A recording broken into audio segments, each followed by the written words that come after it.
O Sermão da Montanha. Mateus capítulo 5 versículos do 1 ao 12. Jesus, vendo a multidão, subiu a um monte, e, assentando-se, aproximaram-se dele os seus discípulos, e, abrindo a boca, os ensinava, dizendo: Bem-aventurados os pobres de espírito, porque deles é o reino dos céus. Bem-aventurados os que choram, porque eles serão consolados. Bem-aventurados os mansos, porque eles herdarão a terra. Bem-aventurados os que têm fome e sede de justiça, porque eles serão fartos. Bem-aventurados os misericordiosos, porque eles alcançarão misericórdia.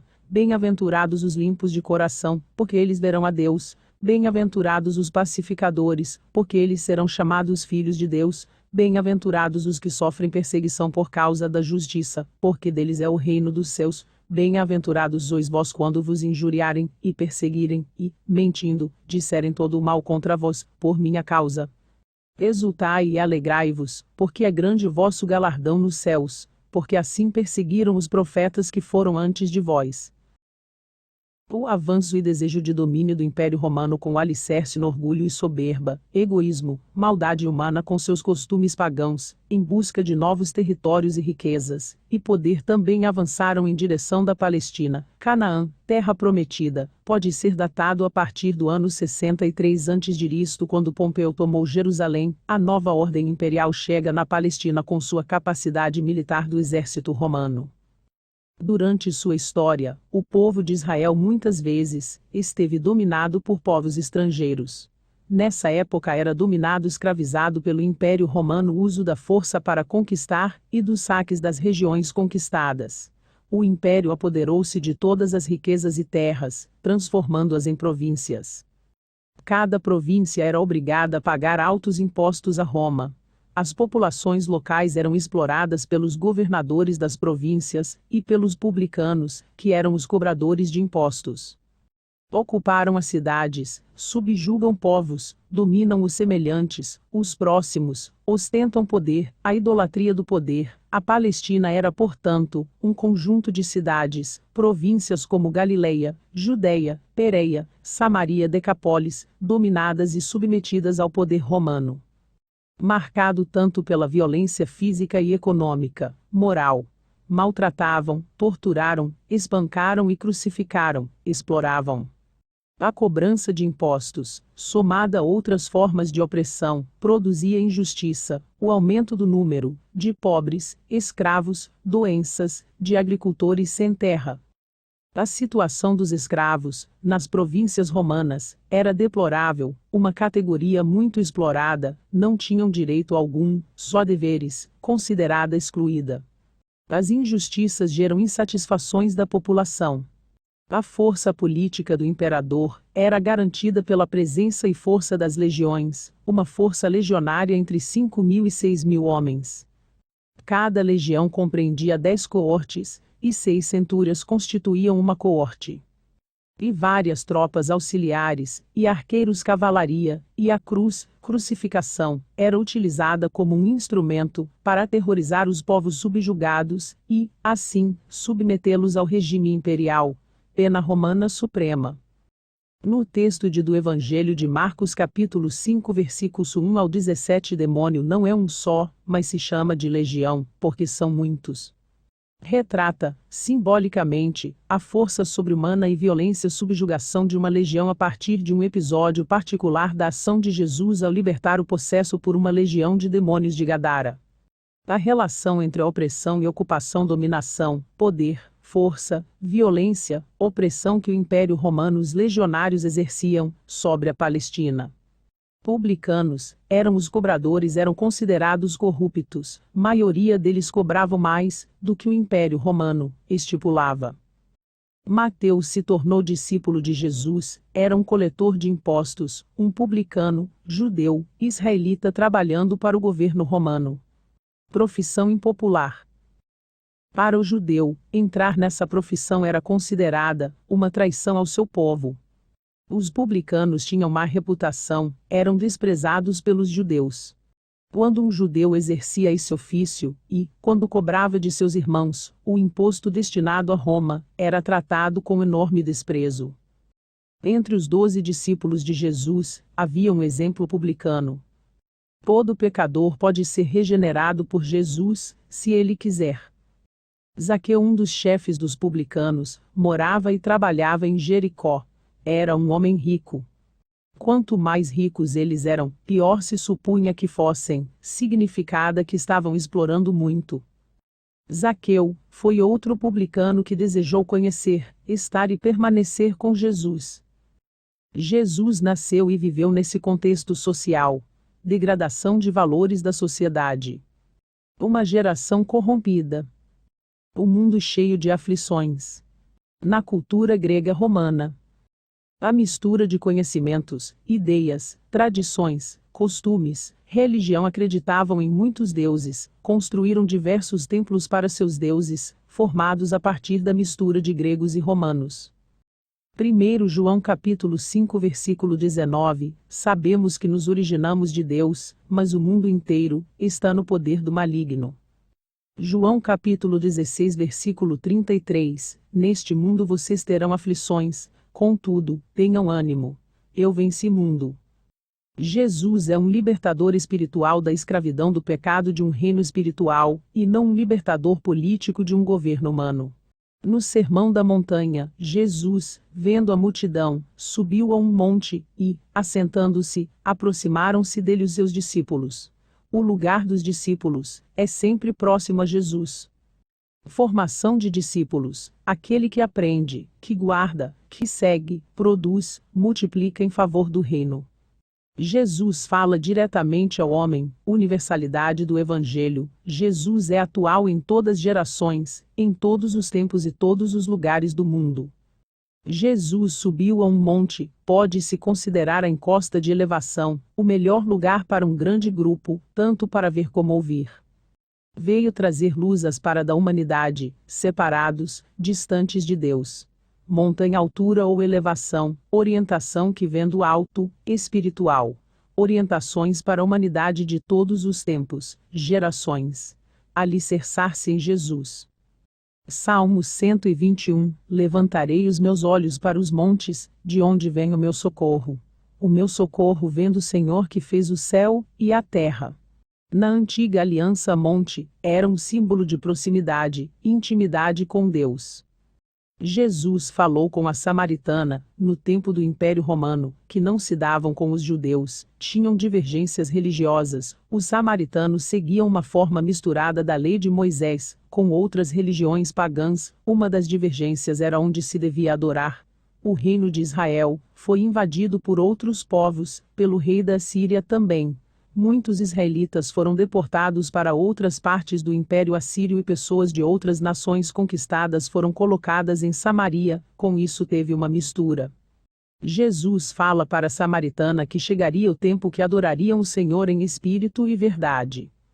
João capítulo 4 versículos 21 e 23, disse-lhe Jesus: Mulher, crê-me que a hora vem, em que nem neste monte nem em Jerusalém adorareis o Pai. Mas a hora vem, e agora é, em que os verdadeiros adoradores adorarão o Pai em espírito e em verdade, porque o Pai procura tais que assim o adorem. A condição interior de um seguidor de Cristo e bênçãos no futuro, da salvação. Bem-aventurados os pobres de espírito, porque deles é o reino dos céus. Quem são os pobres de espírito? Todo ser humano, limitado, pecador, na sua condição espiritual, é espiritualmente arruinado quando está sem Deus. Necessita de processo de mudança, que irá nos fazer crescer, uma mudança de mente, para que aconteça a transformação no íntimo, no interior, no comportamento, nas atitudes. Refletir a imagem de Deus. As instruções do alto, do Criador diferem do comportamento humano, de inúmeros pensamentos humanos, da falsidade, engano, maldade, desejo de ser exaltado, ego inflado ou egolatria, da busca pelo poder, desejo de domínio, imposição ao semelhante, opressão, violência, crueldade, injustiça, corrupção, manipulação. Quem é pobre de espírito, porém tem consciência de sua necessidade espiritual, sabe que precisa de mais de Deus, reconhecer sua dependência de Deus, que nada somos diante de um Deus tão grande, reconhecer o estado de miséria, mesmo que possua riquezas dessa terra que pertencem a Deus. Vida cristã depende essencialmente da graça, do favor, da misericórdia.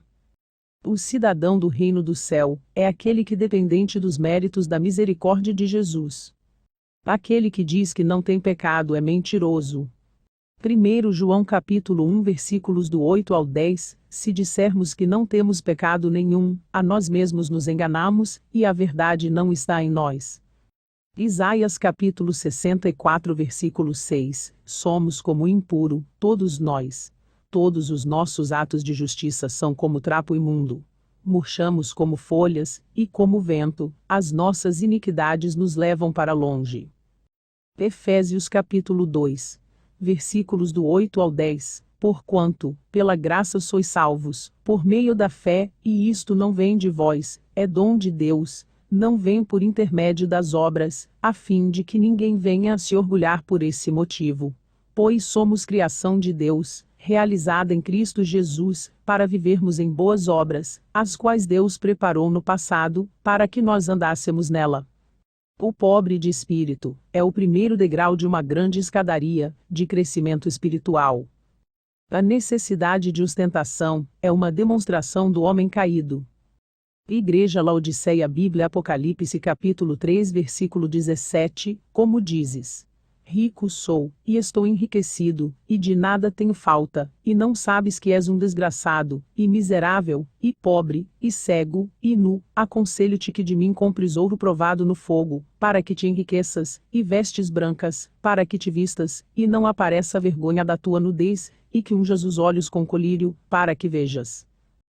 A vaidade, que é orgulho, arrogância, soberba, vanglória, exaltação, ostentação, autossuficiência, enaltecer o homem, idolatria. Vaidade em relação do dinheiro, o dinheiro, em si, não é mau, mas a maneira como nós fazemos uso dele. Por amor ao dinheiro, muitos mentem, enganam, perseguem, manipulam, subornam, matam, consideram-se melhor do que os outros por ter dinheiro, tornam-se orgulhosas, soberbas, acham-se autossuficientes, que não precisa de nada de ninguém, mas ninguém vive sem Deus, confiança no dinheiro ao invés de confiar em Deus. Deficiências e propensões do ser humano, vaidade de querer ser exaltado, reverenciado, buscar sua vanglória. Evangelho de Lucas capítulo 22 versículo 26, mas não sereis vós assim, antes o maior entre vós seja como o menor, e quem governa como quem serve.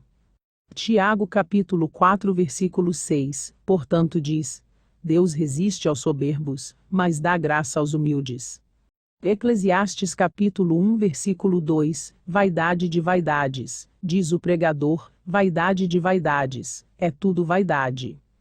Provérbios 21, o vaidoso e arrogante chama-se zombador, ele age com extremo orgulho. Abacuque capítulo 2 versículo 4, o ímpio está envaidecido, seus desejos não são bons, mas o justo viverá por sua fidelidade.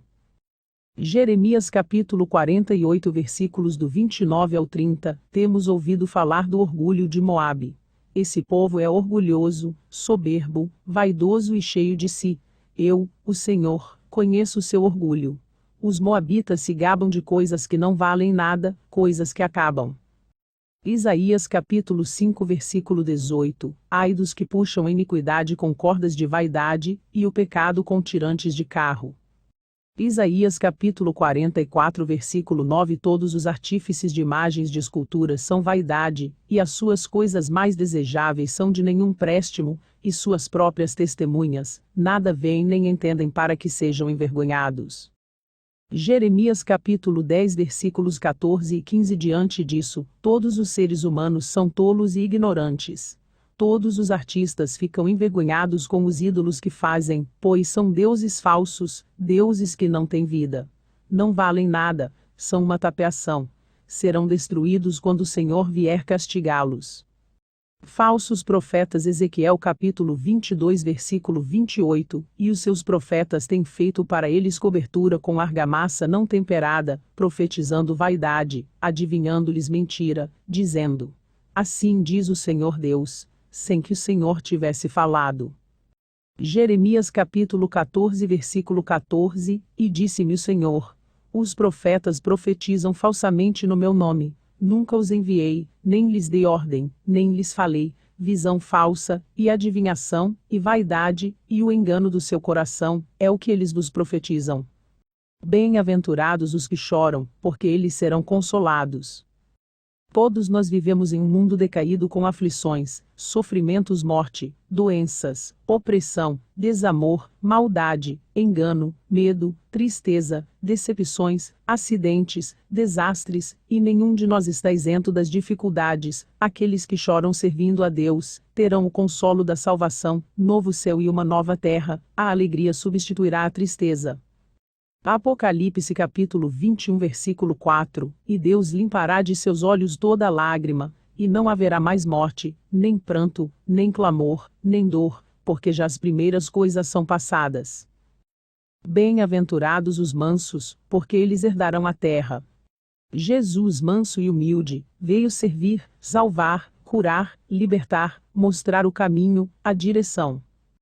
Evangelho de Mateus capítulo 11 versículo 29, Tomai sobre vós o meu jugo e aprendei de mim, porque sou manso e humilde de coração e achareis descanso para a vossa alma. Números capítulo 12 versículo 3, Era o homem Moisés muito manso, mais do que todos os homens que havia sobre a terra. A mansidão é um fruto do Espírito Santo. Gálatas capítulo 5 versículos 22 e 23, O fruto do Espírito é amor, alegria, paz, longanimidade, benignidade, bondade, fidelidade, mansidão, domínio próprio. Contra estas coisas não há lei. Tiago capítulo 1 versículo 19, Todo homem, pois, seja pronto para ouvir, tardio para falar, tardio para se irar.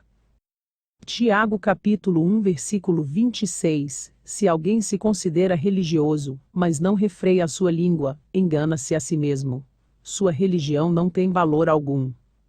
Bem-aventurados os que têm fome e sede de justiça, porque eles serão fartos. Quem nos justifica é Deus. Quem nos faz justiça é Deus. Quem nos liberta, salva, transforma. Apetite, fome, espiritual, um desejo profundo pelo alimento espiritual, a sede, da mesma forma, aponta para um desejo profundo da fonte de água à vida, de ser lavado, limpo. O homem que busca andar nos caminhos de Jesus, tem sede de amor. O que é injustiça senão o desamor, o engano, egoísmo, busca os seus próprios interesses, ódio. 1 Coríntios capítulo 13 versículo 6, Amor não folga com a injustiça, mas folga com a verdade. Provérbios 12, Quando a verdade é dita, a justiça é feita, mas a mentira produz a injustiça. Bem-aventurados os misericordiosos, porque eles alcançarão misericórdia.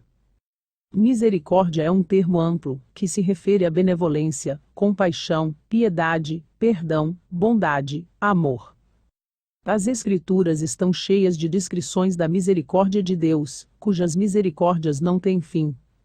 A misericórdia é da própria essência do Evangelho. Deus vê a situação triste de cada pecador e sente misericórdia. Todos nós precisamos da misericórdia de Deus. Bem-aventurado aquele cuja transgressão é perdoada. Evangelho de Lucas capítulo 7 versículo 47, Por isso, te digo, perdoados lhe são os seus muitos pecados, porque ela muito amou, mas aquele a quem pouco perdoa, pouco ama. Bem-aventurados os limpos de coração, porque eles verão a Deus. A bondade e o amor de Deus aplicado imerecidamente ao homem, onde o homem é justificado. Justificar não é tornar alguém justo, mas considerá-lo como justo. Assim como Jesus foi considerado culpado sem ser. Somos culpados, mas, assim mesmo, quando aceitamos seu oferecimento de justificação, uma oportunidade, quando recebemos, cremos em Jesus, nascemos novamente, recebemos o Espírito Santo, mudamos de comportamento, conforme a palavra de Deus, a Bíblia, Deus nos passa a considerar justos. Todos nós estamos na mesma condição do impuro. Caráter, atitudes, ações, pensamentos, sentimentos e vontades. Todas as nossas melhores ações são como trapos sujos diante de Deus. Tito capítulo 3 versículo 5, não por obras de justiça praticadas por nós, mas segundo sua misericórdia, ele nos salvou mediante o lavar regenerador e renovador do Espírito Santo. Segundo Coríntios capítulo 3 versículos 5 e 6, não que possamos reivindicar qualquer coisa com base em nossos próprios méritos, mas a nossa capacidade vem de Deus. Ele nos capacitou para sermos ministros de uma nova aliança, não da letra, mas do Espírito, pois a letra mata, mas o Espírito vivifica. Antiga aliança lei, ou seja, a lei mostra nossos erros, nossa incapacidade de sermos justos, fiéis, que traz condenação, sentença, traz morte, mas a nova aliança através de Jesus, que traz vida, o Espírito vivifica, dá vida. Que significado de vivificar, dar vida, fazer existir. Aqueles que receberem Jesus, são limpos, lavados e justificados pelo sangue de Jesus, devem se manterem limpos, manter seguindo Jesus, aqueles que se esforçam para servir a Deus. 1 Timóteo capítulo 1 versículo 5, o objetivo desta instrução é o amor que procede de um coração puro, de uma boa consciência, e de uma fé sincera. 1 Pedro capítulo 1 versículo 22, agora que vocês purificaram a sua vida pela obediência à verdade, visando ao amor fraternal e sincero, amem sinceramente uns aos outros, e de todo o coração. Bem-aventurados os pacificadores, porque eles serão chamados filhos de Deus. Aquele que busca a paz, quem busca pacificar, apaziguar. Romanos capítulo 12 versículo 18, se for possível, quanto depender de vós, tende paz com todos os homens. Tiago capítulo 3 versículo 18, o fruto da justiça, semeia-se em paz para os pacificadores. Provérbios 20, honroso é para o homem, o desviar-se de contendas, mas todo insensato se mete em rixas. Bem-aventurados os que sofrem perseguição por causa da justiça, porque deles é o reino dos céus. Apesar de o cristianismo ser a maior religião do mundo, desde suas origens, continua a ser também a religião mais perseguida. A perseguição aos cristãos nasceu com o próprio cristianismo. Jesus foi perseguido desde que nasceu. O mundo decaído, a perseguição representa a rejeição do mundo a Jesus Cristo, pode haver graus, intensidade de perseguição. Jesus foi perseguido, acusado, afrontado, insultado, difamado, traído, zombado, debochado, desprezado, envergonhado, humilhado, desrespeitado, chicoteado, cuspido, torturado, crucificado, morto. João capítulo 15 versículos 18 e 19, se o mundo os odeia, tenham em mente que antes odiou a mim. Se vocês pertencessem ao mundo, ele os amaria, como se fossem dele. Todavia, vocês não são do mundo, mas eu os escolhi, tirando-os do mundo, por isso o mundo os odeia. João capítulo 3 versículos 19 ao 21, e a condenação é esta: que a luz veio ao mundo, e os homens amaram mais as trevas do que a luz, porque as suas obras eram más. Porque todo aquele que faz o mal odeia a luz, e não vem para a luz, para que as suas obras não sejam expostas. Mas quem pratica a verdade vem para a luz, a fim de que as suas obras sejam manifestas, porque são feitas em Deus. Existem pelo menos 76 países, onde os cristãos enfrentam altos níveis de perseguição. São decapitados, queimados vivos, torturados, atacados, individualmente, casas, igrejas, sequestrados, presos, assediados sexualmente, abusados fisicamente ou mentalmente. Há um movimento de intensa perseguição a cristãos em vários países do mundo. Afeganistão, Coreia do Norte, Somália, Líbia, Iêmen, Eritreia, Nigéria, Paquistão, Irã, Índia, Arábia Saudita, Mianmar, Sudão, Iraque, Síria, China, Catar, Vietnã, Egito.